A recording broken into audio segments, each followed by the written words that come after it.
হ্যাঁ, শুরুতে হচ্ছে তাহলে আমরা হচ্ছে ভিডিওটা দেখে নিই।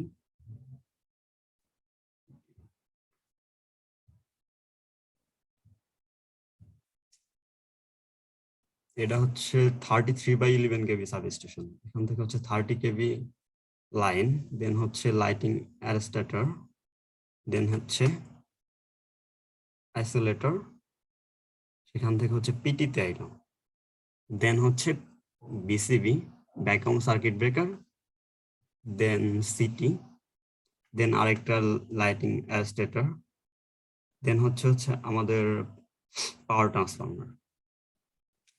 এটাই মূলত হচ্ছে আমাদের সাবস্টেশনের 3D view.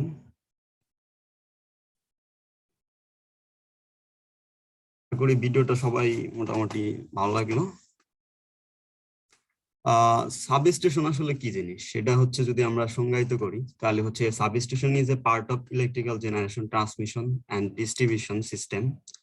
Substation transformer voltage from high to low or reverse, মানে low to high, or perform several other important function.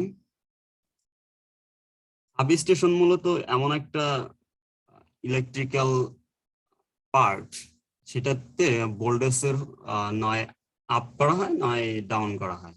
এটাই মেইন কাজ হচ্ছে সাবস্টেশনের।